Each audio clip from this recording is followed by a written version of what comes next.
انسداد دہشت گردی سینٹر کے چیف تھے کینٹ، انہوں نے استعفیٰ دے دیا ہے.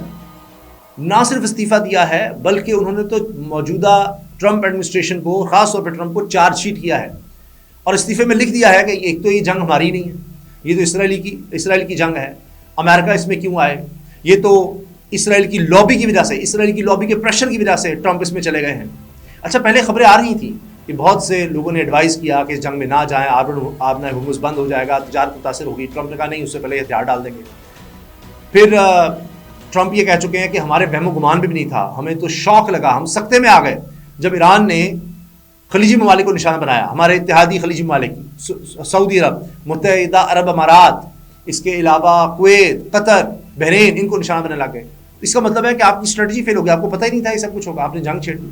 اچھا، اب یہی باتیں ایڈمنسٹریشن کے لوگ کچھ کر رہے تھے، کچھ کر رہے ہیں. ابھی ایک استعفیٰ اور آ سکتا ہے، اس کے بعد ایک اور آ سکتا ہے. تو پہلا استعفیٰ جو آیا اس میں کینٹ صاحب جو ان کے چیف تھے انسداد دہشت گردی سینٹر کے، اور وہ یہ کہتے ہیں کہ میں نے 11 جنگوں میں حصہ لیا، 11 مختلف جنگوں میں میں جا چکا، میری بیوی شام کی جنگ میں ہلاک ہوئی. یعنی وہ بتانا چاہ رہے ہیں کہ میں جنگوں کو سمجھتا ہوں، میں نے لڑی ہوئی ہیں، یہ جنگ ہماری نہیں ہے. اور سب سے بڑی بات یہ ہے کہ ایران کی طرف سے ہمیں کوئی فوری خطرہ نہیں تھا. یہ ان کا سیکیورٹی کا چیف کہہ رہا ہے کہ ہمیں کوئی فوری خطرہ نہیں تھا ایران سے، یہ ہماری جنگ ہی نہیں تھی.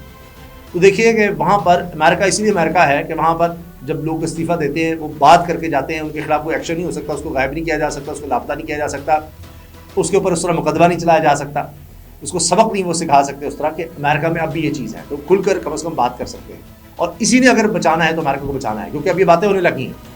فائنینشیل ٹائمز لکھ رہا ہے، دیگر جرائد لکھ رہے ہیں کہ جی اب امریکہ سپر پاور نہیں رہا، اب اس کا سپر پاور کا اسٹیٹس ختم ہو گیا ہے، اور تاریخ میں یاد رکھا جائے گا جی ایک جنگ تھی جس کے ذریعے ان کا یہ اسٹیٹس ختم ہوا ہے. یہ باتیں ہوں گی تو ٹرمپ کو یاد رکھا جائے گا. بہت سے لوگ کہہ رہے ہیں جی 40 سال سے نیتنیاہو کوئی شخص ایسا ڈھونڈ رہے تھے، ایسا امریکن پریزیڈنٹ آئے جو ایران کے ساتھ جنگ چھیڑ دے، ایران کی جنگ لڑے، ایران میں پوری طرح انوالو ہو جائے، اور آخرکار ٹرمپ کی شکل میں نیتنیاہو کو مل گیا. پھر بہت سے لوگ کہہ رہے ہیں جی ایپسٹین فائلز کی وجہ سے ہوا ہے، امریکہ میں بیٹھے لوگ یہ بات کر رہے ہیں.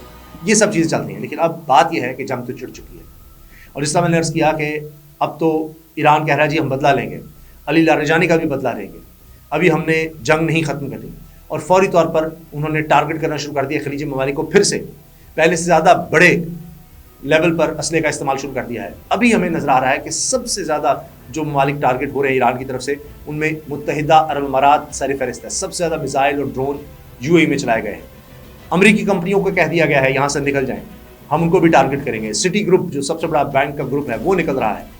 پھر یہ چیز نظر آ رہی ہے کہ دیگر ممالک میں بھی حملے تیز کر دیے ہیں. بغداد میں سب سے بڑے حملے کیے گئے ہیں امریکن بیس پر، جو سب سے بڑی بیس کہی جاتی ہے یا سفارت خانہ کہا جاتا ہے، وہاں پر حملے کیے گئے ہیں. خدشات یہ ظاہر کیے جا رہے ہیں کہ بغداد کے اندر سے ہی، وہاں سے بھی راکٹ فائر کیے گئے ہیں. وہاں اندر کو ملیشیا ہے جس نے وہیں سے امریکن کو ٹارگٹ یا امریکن انٹرسٹ کو یا کیمپس کو ٹارگٹ کرنا شروع کر دیا. تو جنگ ہی پھیلتی نظر آ رہی ہے. واضح طور پر ایران نے کہہ دیا ہے جہاں آپ ہمیں نشانہ بنائیں گے ہم اسی طرح سے جواب دیں گے. یعنی اگر تیل کی تنصیبات کو نشانہ بنایا تو تیل کی تنصیبات، امریکہ کی تنصیبات نہیں پہنچیں گے تو یہاں خلیجی ممالک کی تنصیبات کو نقصان پہنچائیں گے، جس سے براہ راست نہ صحیح لیکن انڈائریکٹلی امریکہ کو بھی نقصان ہوگا. تیل کی قیمتیں بڑھتی چلی جا رہی ہیں، رک نہیں رہی، اور ابھی تک جنگ رکنے کا نام نہیں لے رہی. اس میں ہلاکتیں بڑھ گئی ہیں. اب تک امریکہ نے جو خود کہا ہے 13 ان کے فوجی ہلاک ہو چکے ہیں، جن میں کئی جہاز ان کے تباہ ہوئے ہیں. اس کے علاوہ 15 اسرائیلی کم از کم مارے گئے ہیں. یہ خود جو اعداد و شمار ہے. ابھی بتایا گیا کہ جو بڑے حملے ہوئے ہیں اسرائیل میں، ان میں بہت زیادہ لوگ زخمی ہیں، سینکڑوں کی تعداد میں زخمی ہیں. اور آہستہ آہستہ سٹاک پائل جو ان میزائل کو روکنے کے لیے استعمال ہوتی ہے وہ بھی کم ہو رہی ہے. تو اس جنگ میں نقصان بڑھتا چلا جا رہا ہے. پاکستان کی بات کی جائے تو پاکستان پر پریشر بڑھ رہا ہے، کس طرح اس جنگ کو رکوائیں. سعودی عرب کے ساتھ ہمارا معاہدہ ہے، دفاعی معاہدہ، کہ کسی ایک ملک پر حملہ ہوگا دونوں پر تصور کیا جائے گا. اب پتہ چل رہا ہے کہ صاحبدار سب پھر جا رہے ہیں سعودی عرب، وہاں پر وہ جنگ بندی کی کوششوں میں شامل ہوں گے، کس طرح سے جنگ روکی جائے. پاکستان اس میں کیا کر سکتا ہے؟ بھرپور کوششیں کر رہا ہے. پاکستان تو خود اس سے بڑے خوفناک طریقے سے متاثر ہو رہا ہے، کیونکہ تیل کی قیمتیں رک نہیں رہی. ابھی حکومت کہہ رہی ہے ہم نے سبسڈی دی ہے، آنے والے دنوں میں تیل کی قیمتیں اور بڑھ سکتی ہیں.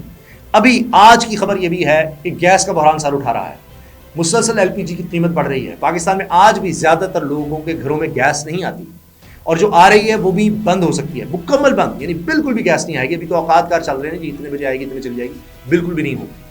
اور پھر یہی کہ کیا لکڑیاں چلائیں گے. ایکسپرٹس کہہ رہے ہیں جی بجلی والے چولہے رکھ لیں. کون اتنے مہنگے چولہے رکھ سکتا ہے؟ کیا ہوگا آج اگر لوگ گیس کا سلنڈر استعمال کرتے ہیں، سلنڈر کی قیمت بڑھتی چلی جا رہی ہے 400 سے اوپر چلا گیا جی.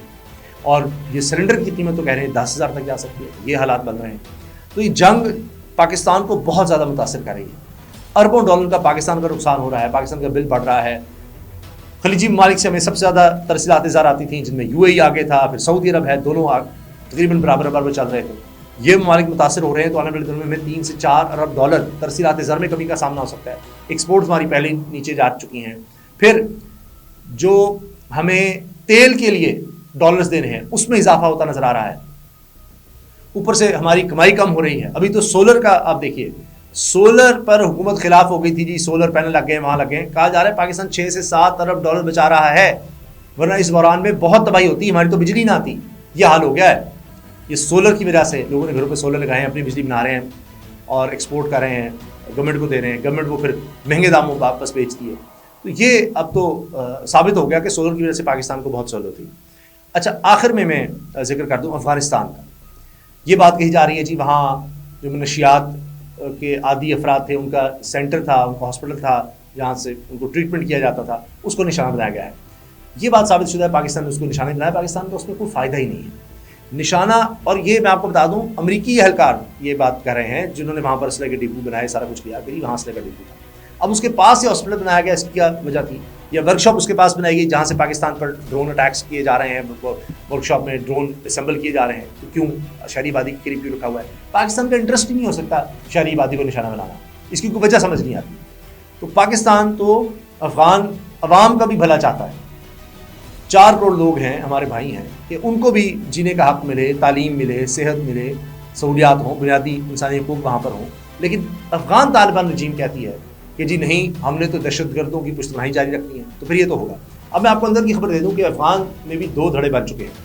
افغان طالبان کے اندر 2 دھڑے بن چکے ہیں. ایک کہہ رہا ہے پاکستان کے ساتھ مذاکرات کرو، اور اس کی بڑی خبر میں آپ کو دے دوں کہ قطر میں افغانستان کے سفیر نے یہ بات کہی ہے کہ جی پاکستان کو ہم لکھ کر دینے کو تیار ہیں. یہ پہلی دفعہ ہے ایسی اسٹیٹمنٹ آئی ہے کہ ہم پاکستان کو لکھ کر دینے کو تیار ہیں کہ ہماری سرزمین پاکستان کے خلاف استعمال نہیں ہوگی. اس سے پہلے پاکستان نے کہتا رہا، یہ شرط نہیں مانی گئی. اب کیا قطر میں افغانی سفیر اس بات کو منوا سکیں گے اپنی رجیم سے؟ دیکھنا یہ ہوگا. ملا ہیبت اللہ جو ان کے فی الحال قائم مقام وزیر اعظم ہیں یا عارضی وزیر اعظم ہیں، وہ دھڑا کہتا ہے جی مذاکرات پاکستان سے کریں. ایک اور دھڑا ہے جو کہہ رہا ہے نہیں، جس نے سیف ہیونز میں جا کر رکھا ہوا ہے، سیف ہاؤسز میں رکھا ہوا ہے دہشت گردوں کو، کہ جی نہیں، ان کو ہم نے بچانا ہے. تو پہلی دہائیوں سے افغانستان میں جنگ ہے، افغان لوگ تنگ ہیں اس جنگ سے، اور یہی ایک دفعہ پھر چھڑی جا رہی ہے جی ہم نے دہشت گردوں کو پناہ دینی ہے.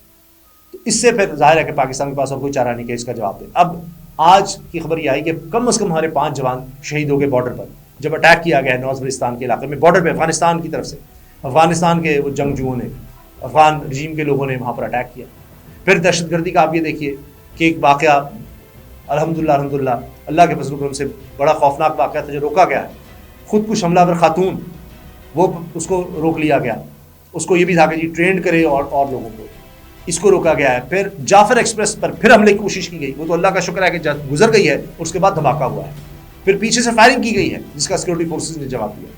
تو یہ ملک میں ہمارے تو حالات ہیں، دہشت گردی کے خلاف جنگ میں ہم ہیں، اس میں ہمارے لیے بڑے مسائل ہیں، ہم اس جنگ میں لڑ رہے ہیں. تو یہ ایک اور جنگ، ایران کی جنگ، جس سے ہماری معیشت اتنی زیادہ متاثر ہو رہی ہے، ہمارے تعلقات پر دباؤ آ رہا ہے. تو اس جنگ کا خاتمہ ہو، اور پھر ظاہر ہے کہ ان ممالک بھی توجہ ہو کہ افغان طالبان پر دباؤ ڈال جائے. ابھی یہ بھی خبر آئی ہے کہ روس اور چین دونوں مل گئے ہیں کہ جی پاکستان اور افغانستان کے درمیان ہم معاملات کو حل کروانے کے لیے تیار ہیں. لیکن اب بڑی پیش رفت یہی ہے کہ جی لکھ کر دینے کو تیار ہیں، گارنٹی دیں اور دہشت گردوں کو حوالے کریں، نہیں کر سکتے ان کو ختم کریں، نہیں کر سکتے تو پھر مل کر، یہ ڈرتے ہیں نا کہ جی ان دہشت گردوں کے خلاف آپریشن کریں گے یہ ہمارے خلاف ہو جائیں گے، تو پھر پاکستان کو اجازت دے دیں، ہمارے ساتھ انٹیلیجنس شیئرنگ کریں، ہماری فورسز کے ساتھ جوائنٹ آپریشن کریں، ہماری فورسز جا کر بتائیں گے جی کس طرح ان دہشت گردوں کا خاتمہ کرنا ہے. تو جو بھی ہوگا، اگر اس کا پائیدار حل نکلنا ہے تو وہ مذاکرات کی میز پر ہی ہے، اور افغان رجیم کو یہ بات سمجھنی ہوگی. اجازت دیجیے، اللہ حافظ.